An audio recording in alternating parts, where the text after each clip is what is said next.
나면서부터 한 번도 걸어본 적 없는 선천성 하반신 마비자를 사도 바울이 일으켜 세웠습니다. 그러니까요, 루스드라 사람들이 깜짝 놀래서 이 사람들은 사람이 아니다, 신이다. 그래서 바나바를 가리켜서 제우스라고, 또 그 옆에 있는 바울을 헤르메스라고 했습니다. 자, 여러분, 이때 이 루스드라 사람들이 신당 밖에, 마을 밖에 있는 신당에서 소들과 화환들을 가지고 와서 바울과 바나바 앞에 제사, 예배 드리려고 하거든요. 그때 바울과 바나바가 옷을 찢으면서 황급히 이렇게 이야기를 합니다. 여러분, 나도 여러분과 같은 성정을 가진 사람입니다. 자, 여러분, 여기에 왜 사도 바울이 하나님 앞에 그렇게 크게 쓰임 받을 수 있었나? 사도 바울이 가졌던 귀한 성품이 담겨 있습니다. 사도 바울은요, 하나님과 동등됨을 취하려고 하지 않았습니다. 교만하지 않았습니다. 하나님 앞에 늘 겸손 겸비했고요. 그 결과 하나님이 그 약함을 채우시고 더 강력하게 쓰시는 은혜의 역사를 체험할 수가 있었습니다. 자, 여러분, 사도 바울은요, 안디옥과 이고니온으로부터 그를 잡으러 온 유대인들에 의해서 돌에 맞아 죽음의 위기에 처하게 됩니다. 돌에 맞았고요, 실제로 죽었습니다. 하지만 하나님께서는 그를 죽음의 위기에서 다시 일으켜 세우시는데, 여기 일으켜 세웠다라고 했을 때 사용된 단어가 아니스테미, 즉 부활이라는 단어라고 말씀을 드렸습니다. 하나님께서는요, 당신의 십자가 사명의 길을 걸어가는 그 사도 바울을 죽음의 진흙탕 한가운데서도 다시 일으켜 주셨고, 이 사실을 통해서 하나님의 길, 하나님의 사명의 길을 걸어가는 그 누구든지 간에, 그가 어떤 진흙탕 가운데 있든지 간에 그를 다시 일으켜 세우신다는 사랑과 능력의 하나님이 바로 우리의 하나님이심을 다시 깨달아 알게 해 주셨습니다. 자, 여러분, 추수감사주일을 맞아서 이제 사도행전 14장 마무리, 이제 14장 나머지 단락에 있는 내용을 살펴보면서 함께 은혜를 나누기 원합니다. 여러분, 추수감사주일날 다른 어떤 본문을 잡아 설교를 할까 고민도 했습니다만, 하나님 앞에 감사하게 된 것은 이 본문을 통해 감사주일을 맞아 깨닫게 하기를 원하시는 하나님의 뜻이 있다는 것을 깨닫고 제가 얼마나 하나님 앞에 감동받고 감사했는지 모릅니다. 자, 여러분, 오늘 이 귀한 감사주일에 하나님이 이 사도행전 14장 말씀을 통해서 어떤 하나님 나라의 교훈을 깨닫고 감사하기를 원하실지 함께 말씀을 살펴보면서 은혜를 나누기를 소망합니다. 자, 20절 말씀 눈으로 한번 보시길 바랍니다. 20절입니다. 제자들이 둘러섰을 때에 바울이 일어나 그 성에 들어갔다가 이튿날 바나바와 함께 더베로 가서. 자, 여러분, 앞서 말씀드렸습니다. 비시디아 안디옥과 이고니온에서부터 사도 바울을 잡아 죽이려고 쫓아온 유대인들이요, 그곳 사람들을 충동해서 돌로 사도 바울을 내리쳤습니다. 사도 바울을 위협하기 위해서 돌로 친 게 아닙니다. 실제로 사도 바울을 죽이기 위해서 돌 던졌고요, 그가 죽은 줄 알고 그의 시체를 끌어다가 성 밖에 내다가 버렸습니다. 자, 여러분, 그 곁에 누가 있었을까? 그때 그 장면을 한번 머릿속으로 상상해 보시기 바랍니다. 그 유대인들의 무리가 루스라에 있던 사람들을 충동해서 사도 바울에게 돌을 던지기 시작합니다. 자, 그 곁에 누가 있었을까요? 사도 바울의 입술을 통해서 전해진 복음을 통해 이제 막 예수를 믿고 그리스도인이 된 갓 영접한 그리스도인들이 있었습니다. 여러분, 그 사람들 찍소리도 못하고 두려움에 떨면서 그 광경을 지켜만 보고 있었습니다. 왜요? 나도 그 사람들과 같이 사도 바울처럼 돌 맞을지도 모른다는 그 불안감, 그 두려움에 바울이 돌에 맞고 있었지만 한마디도 못하고 그 곁에서 그저 두려움의 광경을 지켜보고만 있었을 뿐이었습니다. 여러분, 그 옆에 또 한 사람이 있었습니다. 누구죠? 바나바. 함께 동역했던 바나바, 안디옥 교회의 담임 목사였던 바나바. 이 바나바도 그저 그 침묵으로 일관한 채 그 동역자 사도 바울이 돌에 맞아 죽어가는 꼴을 지켜만 보고 있었습니다. 그가 죽었다라고 생각한 이 유대인들이요, 그의 시체를 가져다가 성 밖에다가 내다 던집니다.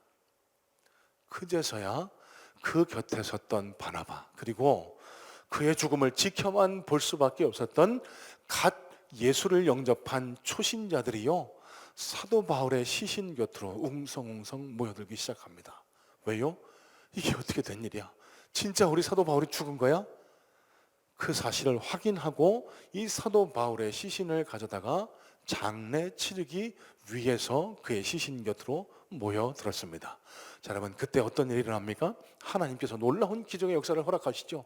그 사도 바울을 다시 일으켜 아니스템이 부활시켜 주시는 역사를 일으켜 주십니다. 자, 여러분,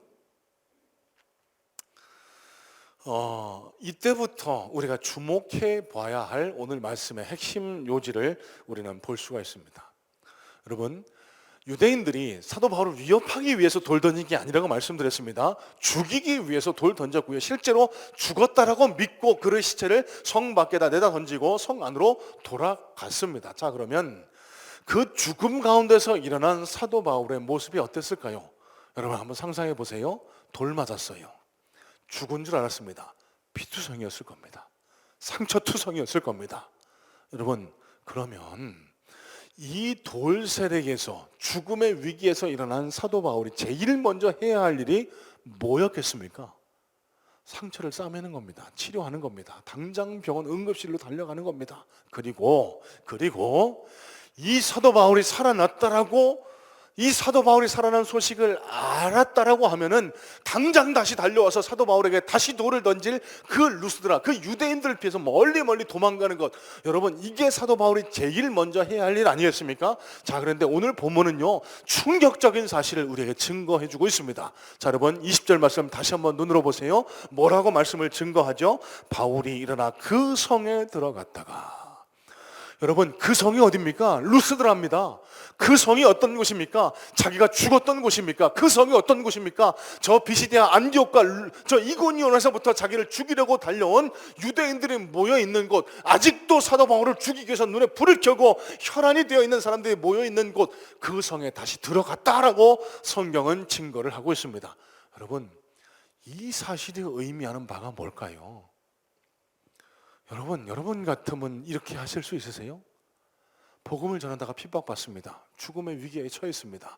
다행히 하나님의 역사로 다시 그 죽음의 위기는 넘겼지만, 그렇게 해서 일어나셨으면 여러분 어떻게 하실래요? 여러분, 저 같으면 도망갔을 겁니다. 몸을 피했을 겁니다. 멀지 않은 고향 다소로 가서 그곳에서 쉬면서 심신의 안정을 취했을 겁니다. 여러분, 그런데 사도 바울이 어디로 갔다고요? 그 성에 들어갔습니다. 여러분, 이게 뭘 의미할까요? 사도 바울은요, 자신의 복음을 통해서 갓 예수 믿기 시작한 사람들도, 여러분, 그 루스드라 성 안에는요, 자신이 전해준 복음, 그리고 자신의 선포를 통해서 한 번도 걸어본 적 없는, 나면서부터 안전병이었던 선천성 하반신 마비자가 하나님의 권능, 하나님의 능력에서 벌떡 일어나 걷는 것을 본 사람들이 부지기수 다수 있었을 겁니다. 그 사람들이, 아, 하나님 살아계신가 보다, 우리가 믿는 제우스, 헤르메스 이런 신들이 진짜 신이 아니라 하나님이라는 분, 저 바울이 얘기하는 하나님이라는 분이 진짜 유일한 이 세상의 신이고 그 하나님이 살아계신가 보다, 여러분 믿기 시작했을 거 아닙니까? 그런데 어떤 일이 일어났죠? 유대인들이 와서 돌로 그 사도 바울을 쳐요. 그냥 허망하게 죽어버립니다. 여러분, 루스드라 사람들이 어떤 생각을 가졌을까요? 에이, 하나님은 무슨, 에이, 저 바울이라는 사람도 별 볼 일 없구만. 결국은 그 하나님도 그저 조물의 신에 불과하구만. 여러분, 이런 의구심이 들지 않았겠습니까? 사도 바울은요, 왜 루스드라 성에 들어갈 수밖에 없었을까? 왜 피투성이, 상처투성이의 몸을 이끌고 그 루스드라 성에 다시 들어갈 수밖에 없었을까요? 여러분, 그 성에 있는 사람들에게 하나님 살아계심을 다시 증거해 보일 수밖에 없었던 겁니다. 봐라, 내가 믿는 하나님은 살아계신 분 아니냐. 저 유대인들이 나를 돌로 쳐서 죽이려고 했지만 그 하나님, 살아계신 하나님은 나를 다시 건지시고 살리시고 그 어떤 진흙탕 속에서도 나를 다시 일으켜 세우시는 분 아니냐. 그 하나님 살아계신다. 그 하나님 곁에서 떠나지 마라. 이 믿음에 머물러 있어라. 이 사실을 증거해 보이기를 원했던 겁니다. 여러분, 그래서 그 죽음의 위기를 무릅쓰고 일견 무모해 보이고 위험하기 짝이 없는 그 루스드라 성으로 다시 들어가는 이런 일을 행할 수밖에 없었다는 사실. 여러분, 사도 바울의 위대함이 바로 여기에 있습니다. 사도 바울은요, 자신이 육신의 안위보다, 자신의 일평생의 편안함보다 하나님 나라의 복음을, 내게 맡겨주신 사명을 더 앞세우고 주님을 더 깊이 사랑하는 결과 그는 죽음의 위기에도 불구하고 루스드라 성 안에 들어가 다시 하나님 살아계시다고 외칠 수밖에 없었고, 그래서 그 하나님께서는 그 사도 바울을 죽음의 위기에서도 건져주시고 놀라운 능력의 역사도 허락해주시고 나면서부터 걸어본 적 없는 선천성 하마신 마비자도 일으켜주시고 수많은 병자들을 다시 일으켜 세우시는 놀라운 능력과 권능을 그에게 허락해 주실 수 있었다는 사실. 여러분, 사도 바울이 왜 이런 일을 행할 수 있었을까요? 여러분, 그는 예수 그리스도의 십자가 사랑을 깊이 깨달은 사람이었기 때문에 그럴 수밖에 없었다는 사실. 다메섹에서 빛 대신 빛으로 자기를 찾아오신 예수님을 만나게 됩니다. 사울아 사울아, 예 누구십니까? 나는 내가 박해하는 예수다. 그 빛으로 찾아오신 예수님 앞에, 예수님 제가 뭐라고 여기까지 날 찾아오십니까? 내가 박해자, 폭행자, 핍박자였는데 저를 끝까지 이렇게 찾아오시는 예수님, 그 예수님 앞에 내가 무엇을 하리까? 내 일평생 주님께 드리겠습니다. 그 결단과 각오로 그 일평생을 주님께 맡긴 약속, 그 약속을 지키기 위해서, 그 사명을 지키기 위해서 그는 루스드라 성으로 다시 들어갈 수밖에 없었다는 사실입니다. 이뿐만이 아닙니다. 여러분, 21절로 22절 말씀 눈으로 한번 보시기 바랍니다. 21절, 22절입니다. 복음을 그 성에 전하여 많은 사람을 제자로 삼고 루스드라와 이고니온과 안디옥으로 돌아가서 제자들의 마음을 굳게 하여 이 믿음에 머물러 있으라 하고. 자, 여러분 사진 한 장 보여주실래요? 자, 여러분 보시는 사진이 사도 바울의 1차 전도 여행 루트입니다. 초록색 그림이, 초록색 선이 사도 바울이 수리아 안디옥에서부터 출발해 사이프러스 섬을 거쳐 버가와 비시디아 안디옥과 이고니온과 루스드라와 더베, 여러분 더베로 간 것을 루스드라 성에 갔다가 그 이튿날 갔다라고 성경은 증거합니다. 자, 여러분 여기서 중요한 포인트가 있습니다. 여러분 보이실지 모르겠어요.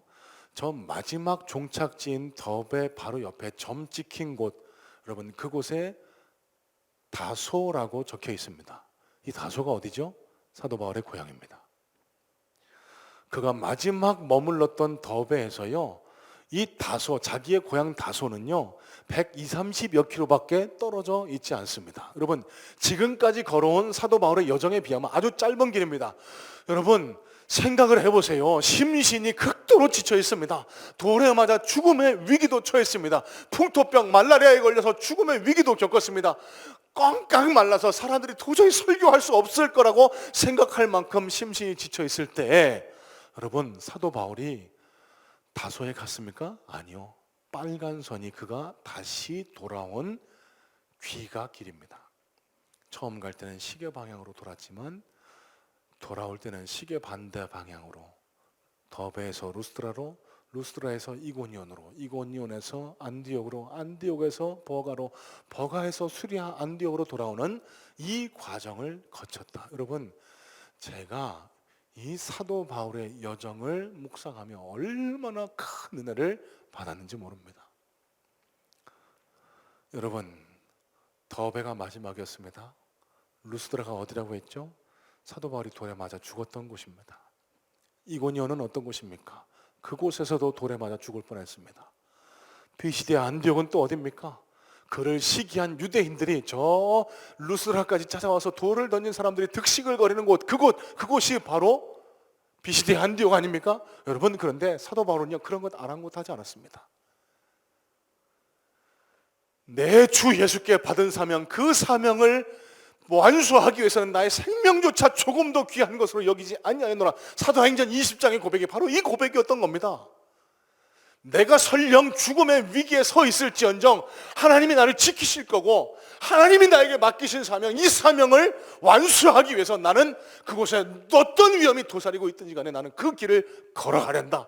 여러분, 이게 사도 바울의 결단이었고 의지였고, 이게 사도 바울이 보여준 믿음이었습니다. 여러분, 이 믿음 때문에 사도 바울은 이 세상의 기독교 교회를 일으켜 세운 위대한 사도가 될 수 있었던 거고요, 지금도 하늘나라에서 하나님 곁에서 추앙받는 위대한 믿음의 영웅이 될 수 있었다는 사실, 여러분, 지난 금요일 우리 부흥성의 마지막 날에도 함께 나눈 말씀입니다. 여러분, 믿음은 결단입니다.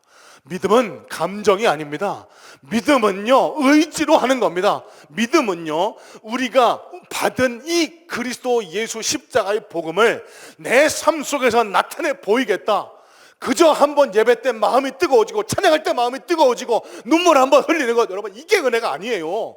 진짜 은혜는요, 진짜 믿음은요, 받은 은혜를 삶 속에서 살아내는 것, 여러분, 그러기 위해서는 우리의 결단과 의지가 필요합니다. 이런 맥락에서 오늘 사도 바울은 그 초신자들에게 이렇게 외치는 거예요. 이 믿음 안에 머물러 있으라. 나를 본받아라. 여러분, 이게 뭘까요? 믿은 대로 살아라 이겁니다. 하나님 살아계시지 않느냐? 하나님을 믿고 하나님이 원하시는 그 길을 따라 걸어가라. 이게 사도 바울이 외친 이 믿음 안에 머물러 있으라라는 요청, 권면의 내용이었다는 사실입니다.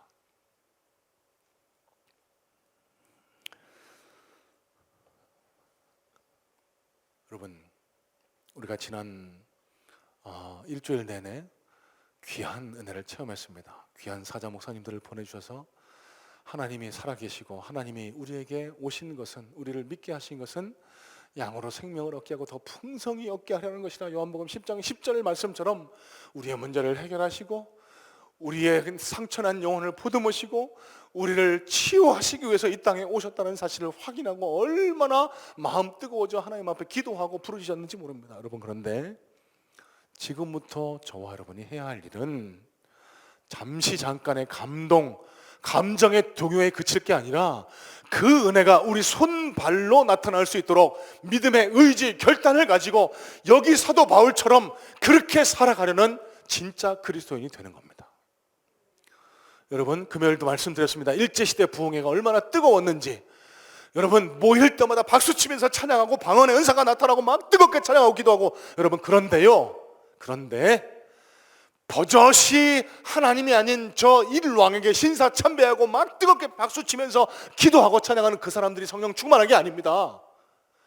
하나님이 원하시는 말씀대로 차가운 감방에 앉아서 신사참배를 거부했던 주기철 목사님이 더 성령이 충만했다는 사실 우리가 잘 알고 있지 않습니까? 여러분, 제가 무슨 말씀 드릴까요? 믿음은 결단입니다. 믿음은 의지입니다.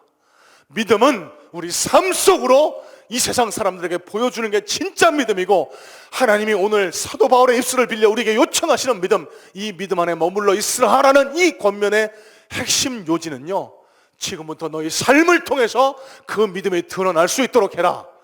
여러분, 소망합니다. 여러분, 오늘 이 예배가 마친 이후에 한 주간 동안 삶을 살아나가실 때 여러분 삶 구석구석에서 하나님의 은혜가, 예수 믿는 그리스도의 향기가 풀풀 풍겨날 수 있기를 간절한 마음으로 소망하고 축복합니다. 여러분, 그래서 우리를 보고 예수 믿는 사람들, 교회를 찾아오는 사람들이 많아질 수 있어야 돼요. 여러분, 그게 진짜 신앙입니다. 여러분, 그럴 때 사도 바울을 죽음 가운데서도 다시 일으켜 세워졌던 그 하나님의 능력의 역사가 저와 여러분의 삶과 심령 속에서도 충만하게 경험되고 드러나게 될 줄로 믿습니다. 자, 여러분, 두 번째입니다. 22절입니다. 22절. 제자들의 마음을 굳게 하여 이 믿음에 머물러 있으라 권하고, 또 우리가 하나님의 나라에 들어가려면 많은 환난을 겪어야 할 것이라 하고. 자, 여러분, 앞서 말씀드린 대로요, 사도 바울이 더베까지 갔다가 다소에 가지 않습니다. 고향에 가지 않습니다.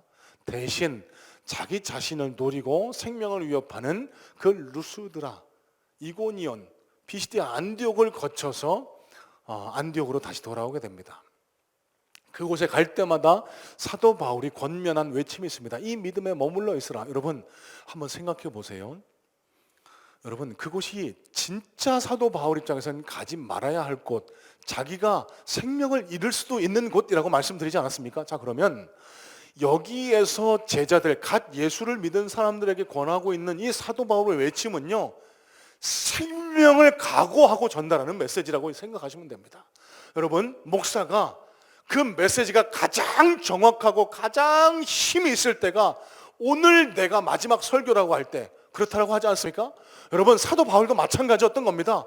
그 루스드라에 가면 또 맞아 죽을지 모릅니다. 이고니온에서도 안디옥에서도 그럴지 모릅니다. 자, 그러면 사도 바울은요, 생명을 내걸고 지금 메시지를 전하고 있는 거예요. 여러분, 그 메시지의 내용이 뭐죠? 예수 믿고 복 받아라, 예수 믿고 돈 많이 벌어라, 예수 믿고 평안해라, 이게 아니었습니다. 사도 바울이 전한 생명을 건 메시지는요, 너희가 하나님 나라에 들어가려면 많은 환난을 겪어야 할 것이라 하고. 자, 여러분, 이 메시지를 절대로 오해하시거나 착각하시면 안 됩니다. 아니, 목사님, 그러면 천국 가려면 그럼 어렵게 살아야 돼요? 환난 당해야 돼요? 고난 당하면 다 우리가 천국 가나요? 여러분, 그렇게 착각하시면 안 됩니다. 자, 한글 성경에는요, 조건절처럼 우리가 보입니다. 그렇죠? 하나님 나라에 들어가려면 조건절처럼, if 환난을 겪으면 하나님 나라에 들어간다라고 착각할 수 있는 뉘앙스를 풍깁니다. 여러분, 그렇지 않습니다. 헬라 원문을 정확히 살펴보면은요, 평서문입니다. 단 한 가지 빠져있는 번역이 있는데, 데이라는 뭐뭐 해야만 한다, 이것 때문에 아마 조건절과 같은 뉘앙스로 번역한 듯 싶습니다. 하지만 정확하게 번역하면은요, 하나님 나라에 들어가는 천국 백성은 이 땅에서 많은 환난을 겪을 수 있다, 이렇게 해석하시는 것이 정확합니다. 자, 그러면 이 말씀의 뜻은 과연 무엇일까? 고난 받아야만, 환난 받아야만 천국 간다, 이게 아니라는 거예요. 하나님 나라에 들어갈 진짜 그리스도인은 환난을 이 땅에서도 다 당할 수 있지만, 사도 바울이 생명을 걸고 외친 복음은요, 두려워하지 마세요, 겁내지 마세요. 나를 죽음에서 살려내신 그 하나님께서 여러분도 어떤 환난 가운데 있든지 간에 여러분도 그 지력탕 속에서 건져내실 겁니다. 절대로 그 믿음을 포기하지 마세요. 절대로 그 환난 때문에 하나님 나라를 떠나지 마세요. 절대로 그 작은 어려움 때문에 하나님에 대한 믿음을 포기하지 마세요. 여러분, 이게 사도 바울이 생명을 걸고 외쳤던 믿음의 본질이었던 겁니다. 이 믿음 안에 머물러 있으라라는 이 사도 바울의 외침의 핵심 내용은요, 고난 받아야, 환난 받아야 하나님 나라 천국 들어간다, 이게 아니고, 예수 믿다 보면 환난, 고난 당할 수 있습니다. 왜? 세상이, 사단이 우리를 미워하니까. 하지만 그 고난 두려워하지 마세요. 왜? 그 고난은요, 우리를 단련시키고요, 우리를 하나님 나라로 더 이끄는 그런 믿음의 성장을 가져오는 좋은 도구가 되기 때문입니다. 그리고 절대로 포기하지 마실 것은, 하나님 살아계시고 하나님이 그 어떤 지륵탕 가운데 우리가 뒹굴든지 간에 우리를 거기서 건져주실 사랑과 능력의 하나님이시기 때문입니다. 그러니 모든 일에 감사하세요. 감사하세요. 여러분, 사도 바울이 생명을 걸고 외쳤던 메시지의 핵심 내용이 바로 여기에 있다는 겁니다. 예수 믿다 보면은요, 어려운 일 당할 수 있습니다. 왜요? 세상이 우리가 하나님과 가까워지는 것을 원하지 않기 때문에, 사단이 우리의 신앙 자라는 것을 원하지 않기 때문에 뜻하지 않은 어려움 당할 수 있습니다. 질병도 만날 수 있고요, 뜻하지 않게 예기치 않은 삶의 어려움을 만나서 마음이 무너질 때도 있습니다. 사도 바울이 그런 것 아닙니까? 열심히 주를 위해 충성했는데 돌에 맞습니다. 여러분, 그런데 하나님이 그를 다시 살려내세요. 그때 사도 바울이 어떤 마음을 가졌을까요? 하나님 감사합니다. 제게 생명을 또 허락해 주셔서 하나님 나라의 사명을 더 감당할 수 있는 기회를 허락하시니 감사합니다.